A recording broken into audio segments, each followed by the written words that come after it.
Selamat pagi dan selamat datang kembali dalam acara Tribun Academy dengan tema Kartika Cakap Literasi Digital. Boleh minta tepuk tangannya Bapak Ibu sekalian? Sebelum kita memulai acara pada hari ini, mari bersama kita menyanyikan lagu Kebangsaan Indonesia Raya. Hadirin dimohon berdiri. Hadirin dipersilahkan untuk duduk kembali.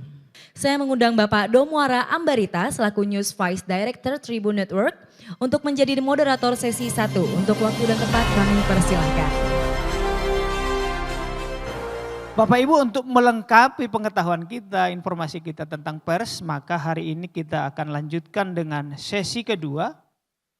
Kita akan berdiskusi dengan Audrey Chandra yang sudah hadir di tempat kita selaku news presenter dan produser Kompas TV.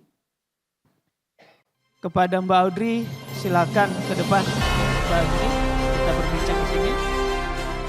Nah, jadi kita semuanya rebukan tuh di apel siang hari itu. Di apel kita duduk semuanya ditanya, ada berita apa hari ini?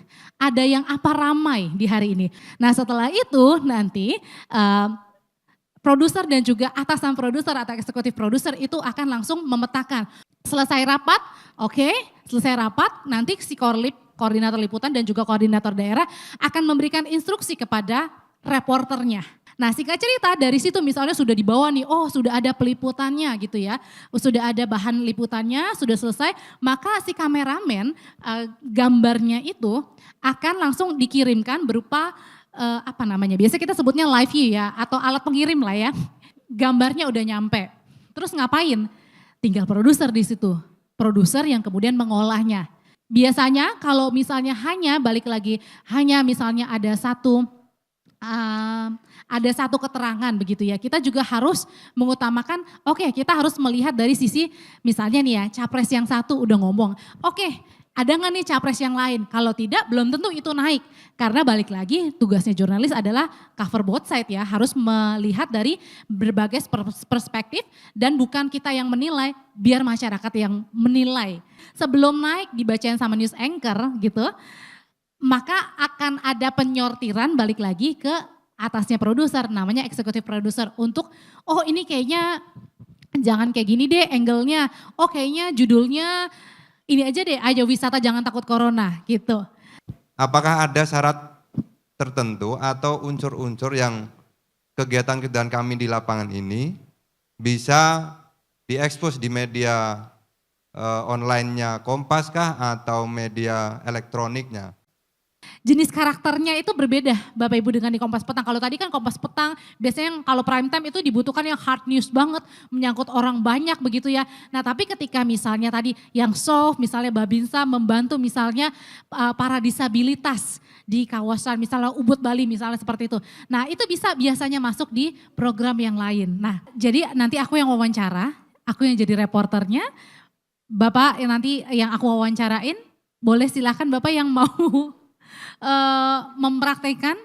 Pak Rendra, apakah betul bahwa gudang penyimpanan kendaraan pencurian ini dilakukan oleh oknum TNI, Pak Rendra?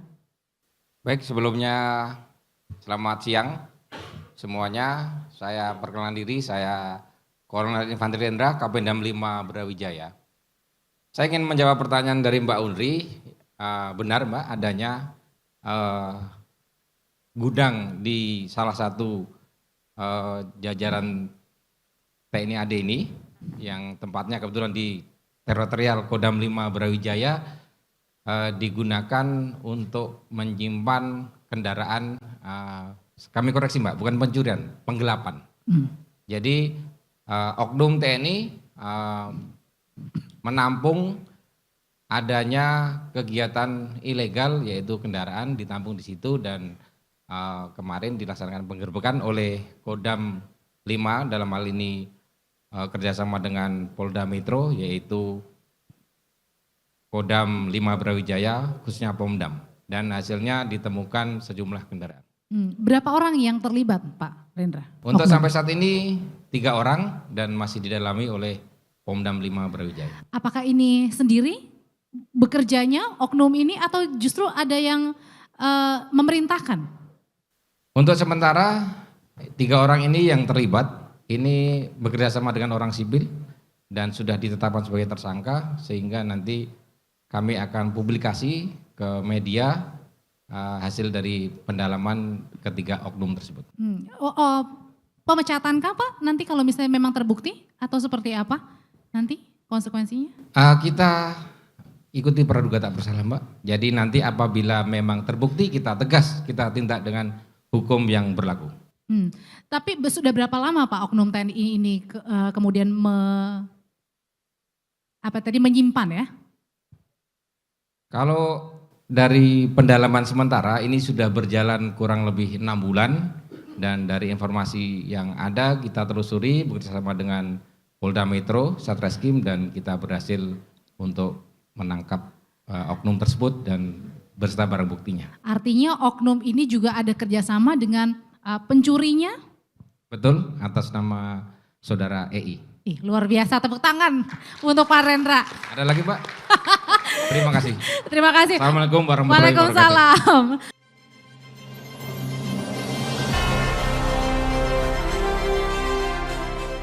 Maka kalau tujuannya ke sana, apakah berita Pemdam pernah viral? Apakah digemari orang? Apakah di like orang? Apakah di komen orang? Apakah di share komen? Itu di share orang. Nah, indikasi-indikasi itu dalam dunia digital sekarang menjadi hal yang penting.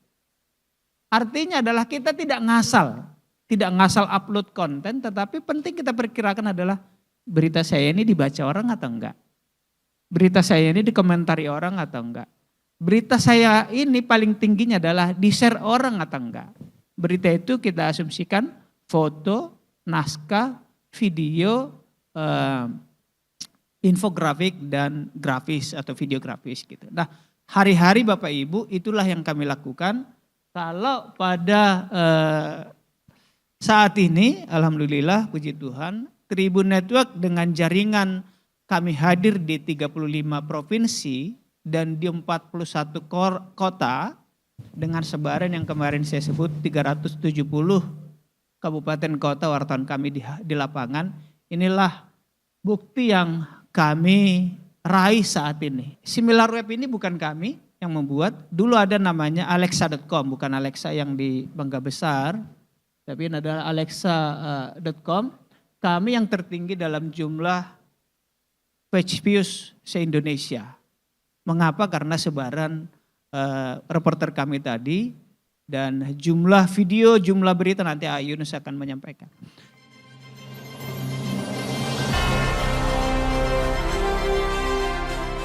Nah ini juga, ini sudah biasa di share sama di berbagai forum jurnalistik, tapi poin yang penting yang saya mau tegasin adalah ini Pak, kita memberitakan Panglima Bapak Kasat sambutan aktual, betul.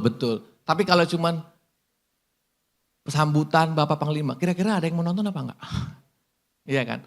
So pentingnya apa? Unsur bawah Pak, ketutup sama apa? Saya geser. Unsur menarik. Jadi gimana mengemas konten yang aktual secara menarik Pak. Karena orang tuh, kamu tonton aja deh, isinya bagus, presenternya bagus. Bapak, tapi enggak, kan orang lihat luarnya dulu Pak. Enggak mungkin dalamnya dulu. Jadi gimana mencari angle dari news value itu yang menarik. Iya, aktual, terkini, hari ini, iya, tapi apa yang menarik? Bang Panglima meresmikan A, mengajak Menhan Prabowo naik pesawat. Nah itu unsur yang menarik Pak, ya kan? Di dalam suatu sesi yang formal, tapi ada unsur yang menarik, ditautkan di dalam thumbnail maupun judul. Sehingga orang menonton, kayak gimana ya atraksinya ya, kayak gimana ya, kayak gitu. Begitupun penting, Presiden mengumumkan BBM naik, udah selesai. Ngapain kita klik, ngapain kita tonton. Udah selesai kok di judul, so harus gimana, harus ada unsur yang menarik. Misalnya harganya, misalnya ya Pak ya, seharga aqua galon misalnya. Harga bensin naik seharga aqua galon. Misalnya begitu, unsur penting tapi ada sesuatu yang menarik gitu. Pembanding kayak gitu. Begitupun hal lainnya Pak, yang mendidik, menghibur. Kalau hanya begitu itu orang nggak nonton. Makanya saya kasih bold, unsur menarik, unik. Jadi semua kemasan berita apapun harus ada unsur menariknya. Yang pasti yang relevan, yang logis, gak bombastis kayak tadi Mas Domo bilang. Pertama untuk Mas Yunus nih, Mas Yunus. Saya tanya, tapi opsi jawabannya satu. Ya, jadi mana yang lebih prioritas bagi publik atau netizen gitu ya? Kualitas video atau kualitas isi konten? Enggak boleh dua-duanya Mas, kalau dua-duanya pasti semuanya mau ya kan, dua-duanya bagus. Ini mana yang lebih prioritas? Kemudian yang kedua untuk Pak Do mungkin, kami Pak kan punya akun satuan. Akun satuan ini kalau ada berita di satuan kami diangkat oleh media nasional pasti bangga lah gitu Pak ya. Misalnya nih Pak, misalnya kita kerjasama dengan Kompas TV nasional diberikan siaran live gitu. Kemudian saya akan edit dari siaran itu, mungkin ambil 2-3 menit. Tapi saya unggah pakai akun satuan. Ini kira-kira regulasinya melanggar atau tidak Bapak? Atau mungkin ada batasannya gitu? Boleh 5 menit, boleh 3 menit, tapi tidak boleh sepanjang itu diupload oleh akun satuan. Terima kasih Pak. Nah, Pasti konten Pak? Konten ya? Pasti konten, Oh. ya. Yang kedua tadi soal regulasi, sebenarnya di regulasinya kita lebih ke regulasi platform ya Pak. Misalkan YouTube atau Facebook atau kalau selama kita punya izin Pak, izin itu minta ke pemilik ya Pak ya. Saya boleh ngambil bagiannya kalau sudah boleh aman Pak. Secara sistem maupun hukum aman Pak. Yang penting buktinya disimpan. Nah begitupun kita Pak. Kami kalau ada mengambil video dari teman-teman lain gitu, dari YouTube lain, kita meminta izin terlebih dahulu Pak. Jadi kalau sudah izinnya secara lisan apa tulisan keluar itu nggak ada masalah Pak. Mau durasinya biasanya kan bagian ini, bagian B itu nggak ada masalah Pak. Pak Agung, secara umum itu menyangkut copyright Pak. Ayunis ini tiap hari berhubungan dengan YouTube internasional menyangkut copyright karena kami mengelola 70-an akun. Copyright itu apa? Ada namanya standar community Pak. Copyright berarti yang pertama soal hak milik. Kalau kami mendownload atau copy punya Bapak, andai kan Bapak komersial kalau TNI kan punya negara ya. Misalnya Mas Popo punya akun dan akunnya video-videonya bagus. Kami ambil, Mas Popo tentu dirugikan. Maka Mas Popo melaporkan kami ke YouTube dan itu kena strike. 3 kali peringatan, 2 kali kami peringatan Mas Yogi, tapi peringatan ketiga, pelanggaran ketiga kami langsung take down Pak. Hilang, hangus. Yang menghilangkan siapa? YouTube. Karena kami dianggap sembarangan, mencuri, nyolong, maling. Itu copyright. Yang kedua ada standar community lainnya, misalnya tidak boleh pornografi. Maka ternyata YouTube, Facebook itu sangat ketat. Nggak boleh pornografi, nggak boleh penyiksaan, kekerasan terhadap anak, tidak boleh sadistis, darah, pistol, senjata berdarah nggak boleh, terorisme tidak boleh, jadi sangat ketat. Nah, Bapak boleh nggak mengambil dari Kompas? Mungkin kalau satuan kita toleransi lah, tapi kalau Bapak komersial di sana di mana mengelola akun juga untuk mendapatkan revenue, biasanya itu kena strike Pak. Baik para hadirin, sebelum kita mengakhiri acara pada hari ini, kita akan mendengarkan penutupan dari Bapak Dahlan Dhani selaku Chief Executive Officer. Untuk itu kami mengundang pembaca kami di koran sekitar 3 juta saat ini. Tapi pembaca kami di website itu adalah 100 juta. Itu separuh dari total internet user sekitar 200-an juta. Jadi jauh lebih banyak pembaca Tribun di website daripada di koran. Itu karena digital. 210 juta penduduk, 210 dari 270 juta penduduk sekarang terkoneksi ke internet. Tapi cara komunikasi TNI kan nggak berubah. Nah, moga-moga dengan pelatihan ini ya bisa memberikan kemampuan baru bagi TNI untuk berkomunikasi mengabarkan kebaikan kepada seluruh masyarakat Indonesia. Itu hal yang luar biasa. Itu 3 pesan dari Pak Panglima. Saya lihat kurikulumnya, ada public speaking, ya, ada sosial media, ada website, ada video. Memang Bapak dan Ibu itu kurang lebih 3 hal yang saat ini mendrive perubahan di landscape media. Video Tribun itu ditonton 39 juta per hari. Jadi Mas Yunus tadi yang ada di sini, itu yang memimpin satu tim di seluruh Indonesia yang mampu memproduksi lebih dari 3.000 video setiap hari dengan penonton 39 juta. Itu cara Tribun. Membuat kemampuan video Tribun, mohon maaf, itu lebih bagus dari Kompas TV. Karena jumlah penonton kita lebih banyak. Ya kan? Itu, jadi kemampuan baru ini rasanya kami dengan senang hati ingin share kepada TNI.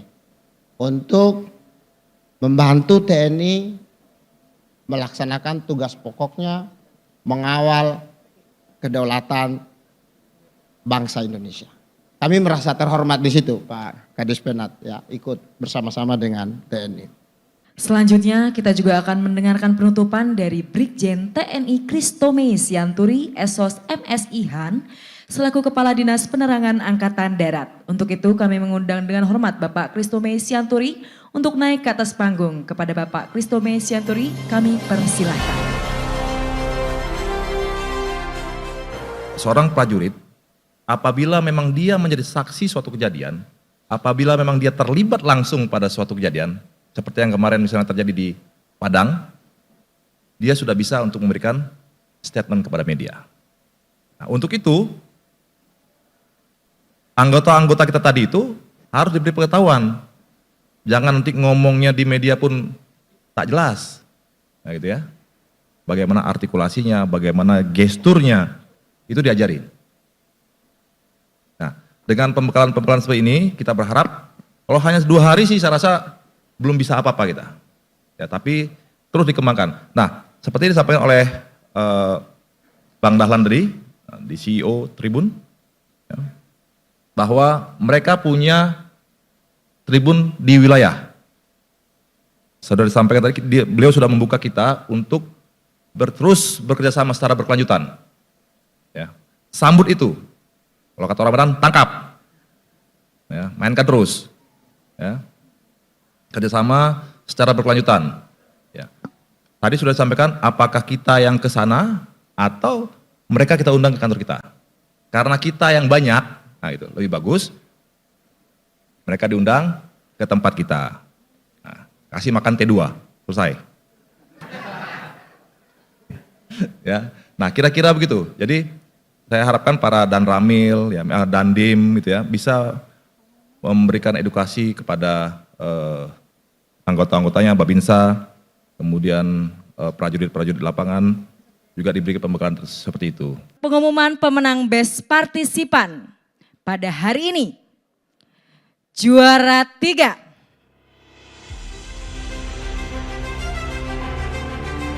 Nungguinnya. Letkol Infantri Andi Sulistyo KP Wakapendam 4 Diponegoro. Juara 2. Letkol Bangun Siregar Dandim Jakarta Pusat. Juara pertama. Kolonel Infantri Syawaludin Kapendam 18 Kasuari.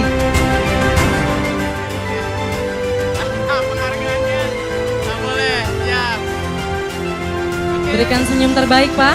Tunjukkan kegagahanmu, Pak, sebagai seorang laki-laki.